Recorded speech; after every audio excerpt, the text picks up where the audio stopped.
Still getting over a cold, still a little froggy, but singing awesome bass. We're checking in on Dr. Phil.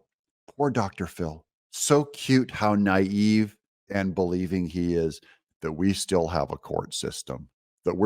He says we're still counting on 12 jurors in that Alvin Bragg fraud case and Stormy Daniels. He still believes.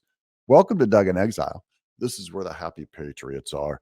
And we're singing bass these days. Here's Dr. Phil. We have 12 people sitting in a box in New York that are deciding a case that no 12 people in American history have ever been asked to decide.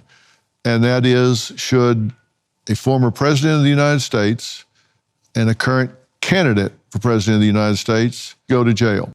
Jail is actually not on the line for Trump in that case against Stormy Daniels. He may be a felon, but you very rarely actually get jail time with a felony, unless the Democrats are just, if they want the photo op. It would be the worst thing for them to ever do. The only jail time that incarceration has been threatened to him so far has been over him breaking his gag orders. But Trump clearly is okay with going to jail because it would be great publicity. He would not get harmed, nothing. He wouldn't get shanked.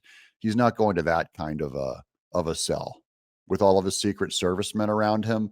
By the way, they can't ever remove his Secret Servicemen around him, and they're all armed. So you can't disarm a Secret Serviceman and have him still protect the president. So that whole thing, I don't think the Democrats thought that far ahead. I don't think any American, president or otherwise, should be above the law. Absolutely do not believe that.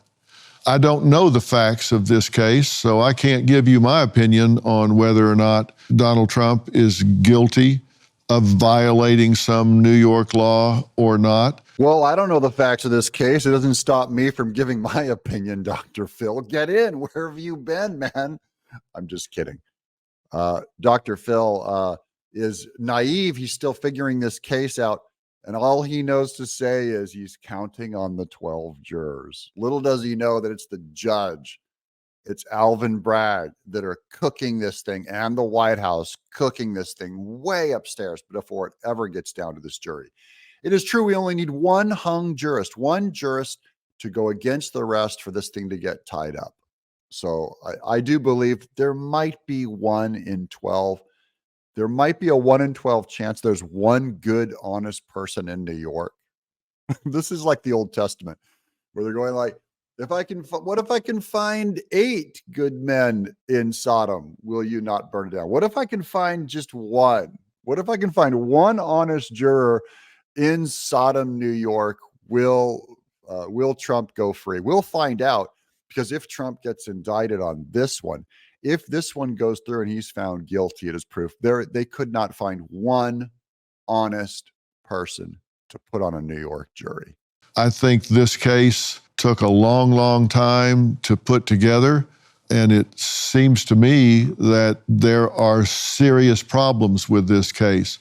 We're not talking about treason. We're not talking about murder. We're not talking about something that everybody agrees that if the actual crime was committed, that absolutely this person should be in jail. In this case, there's no crime has been announced. Trump's on trial for a no crime.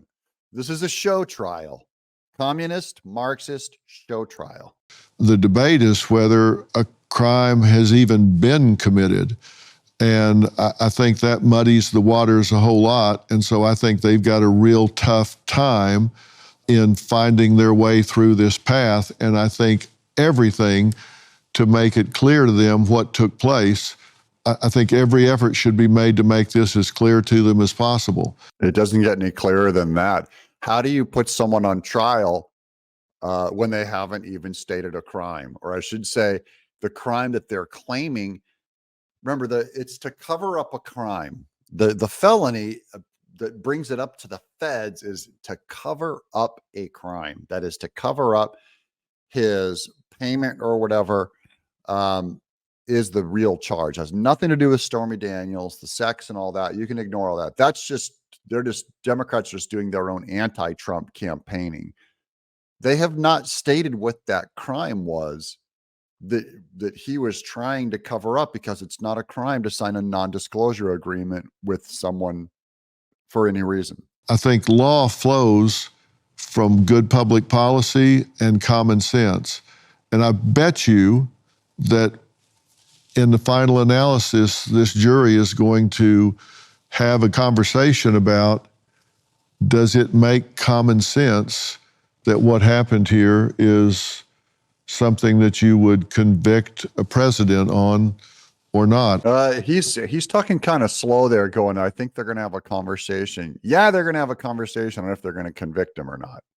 Whether if it's common sense or not, I don't know if New Yorkers even have common sense anymore, because at least Jack Smith, Alvin, Bragg, they're counting on the jurors not having common sense and not being informed and having listened to the news and being told what to think through all these screenings and gag orders, instead of making their own opinion that this is a witch hunt on Donald Trump.